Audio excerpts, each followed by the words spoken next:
Hey there, guys. This is day 20 of the Avian Advent Calendar Challenge. Now, the Avian Advent Calendar is an advent calendar of parrot toy parts. So every single day, I'm going to be opening up a brand new box, showing you guys what is inside, and coming up with a brand new parrot toy to make using those toy parts. So if that is something you guys are interested in seeing, you want to make sure to stick around, because that is something that is going to be coming up right after this.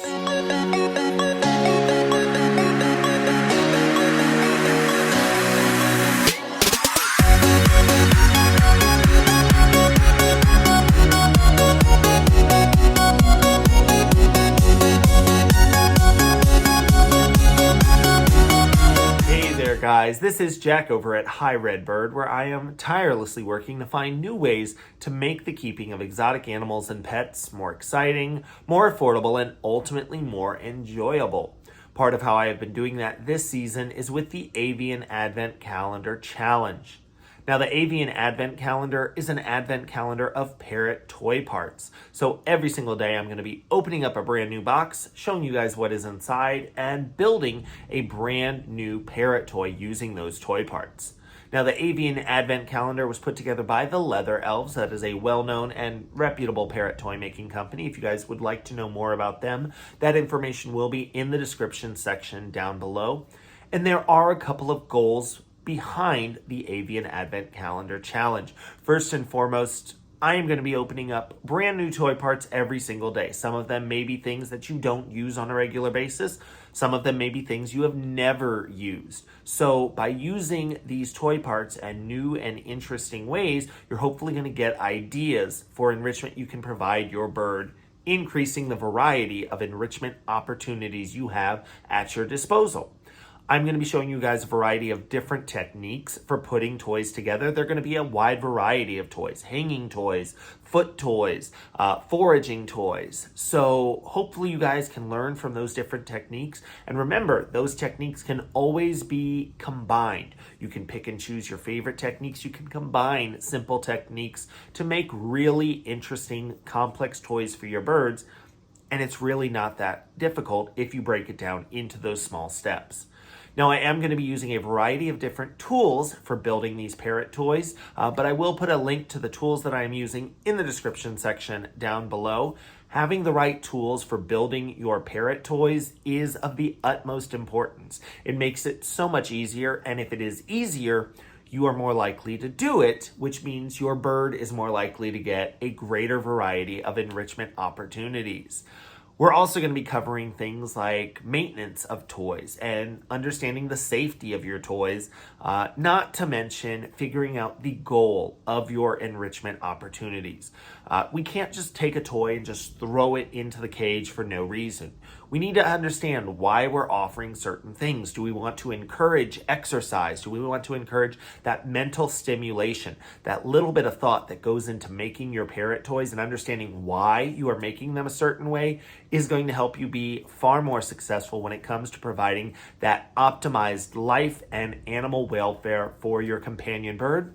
With all that being said, let's jump into the toy that we are going to be building today.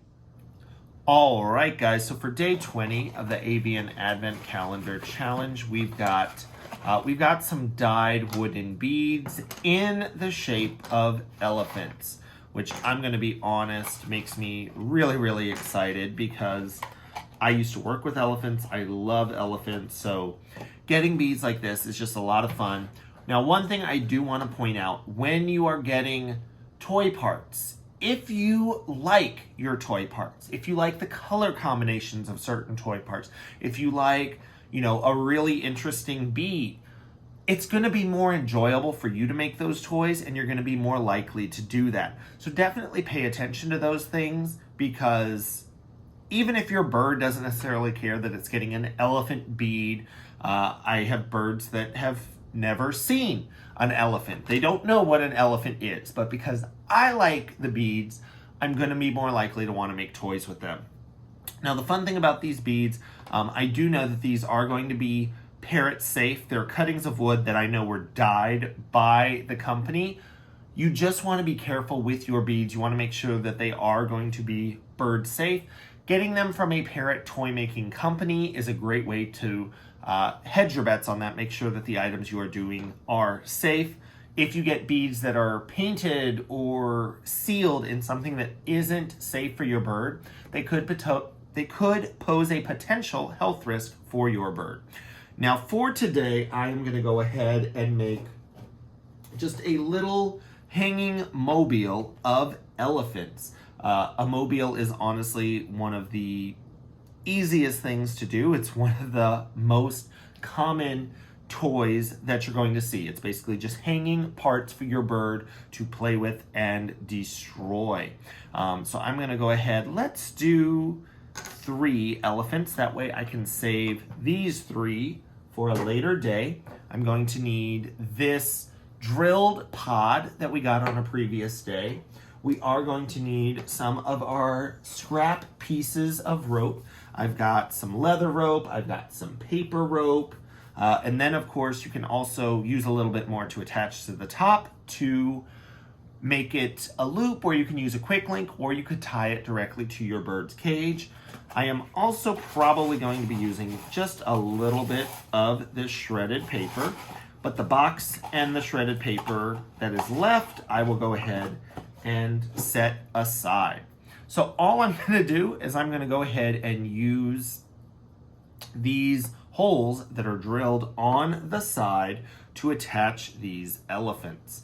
I think I can actually get out of this scrap piece of leather, hopefully 2 of them attached. So I'm going to go ahead, tie a knot. And when you're working with the smaller pieces of leather, I really like using my needle nose pliers because they let me get a grip on things that my hands would otherwise not be able to grip as easily. And I'm just going to go ahead, feed this through. Then I'm just going to attach an elephant, tie a knot. It is going to ride right up against the pod while I am tying the knot, but as I get that knot tightened, you'll see it'll be able to move down a little bit more and be hanging rather than right up against the pod itself. So you can see it has a little bit of movement, and we're just going to go ahead and keep doing that all the way around. Now, there are 4 holes drilled on this pod, but I am only going to be using 3 elephants today. You do not have to use all of the holes that are done on a toy base in order to make your toys. And there are a lot of different toy bases that you can use. It is going to depend on the size and the destructiveness of your bird. These small wooden pods are a great option for a lot of birds. For larger birds, for things like large cockatoos, large macaws, I like to do drilled 2x4s of a bird-safe wood. Untreated pine is what I most commonly use, and that works really, really well. And for smaller birds, for things like budgies, for cockatiels, you could probably even use things like plastic wiffle balls. Now I am going to use a piece of this paper rope as well. But the technique for using the paper rope is exactly the same. This just gives me a longer piece so that I can have the elephants hanging at different lengths. So I'm going to go ahead. Now, when you're doing that, you want to make sure you're paying attention to the lengths of the rope. You guys can see that right now that would be 1 elephant bead with a lot of rope. That could, as your bird is playing with it, give you the ability to maybe wrap that around your bird. That is something that we want to avoid. So there's a couple of ways that you can accommodate that. I can either move this elephant further up so there's not as much slack right there, tie my knot there and cut off the excess, or I can add pieces, maybe these birdie bagels, things that keep it from having the same degree of movement. Then it's just going to be a lot more for my bird to destroy, but it's not going to be something that they can, have as a health hazard. You guys can see if I do that, and then if I tighten that up to there, now because of those birdie bagels, it doesn't have that same ability to wrap around your bird's neck. Now, I don't want to use both of them. I am just going to use one, I think, but that means I can still put this elephant a little bit lower, tie this knot, and remember, save your excess pieces of paper rope, leather, any kind of cording that you are using, because there is a chance you will be able to use them later on. Then all I would want to do is I can use leather or paper rope. I can go through this opening here at the top, and I can do a leather loop, a paper rope loop, just to give me the ability to mount that for my birds. And now because I have this birdie bagel here blocking this up, this will actually work even more successfully. I can put that shredded paper in there, and I can also put it inside the birdie bagel itself. So there's more places that we could hide food items. I could take small pieces of dried parrot-safe treats, maybe just slip those inside. Now the bird's going to have to work for those in order to get those out. So there's just a couple of things to think about with making your hanging toys. But I certainly hope that you guys have enjoyed this. I know I really enjoyed getting to work with these little wooden elephant beads. So if you guys like this idea, you want to make sure that you give this video a thumbs up. You want to subscribe to the Hi Redbird channel if you haven't already. And I look forward to seeing you guys tomorrow for the next day of the Avian Advent Calendar Challenge. I do need to say thank you to my Patreon patrons for helping to make these videos possible. You can find out more by visiting Hi Redbird on Patreon or clicking the link in the description section down below if you would like more information. Thanks!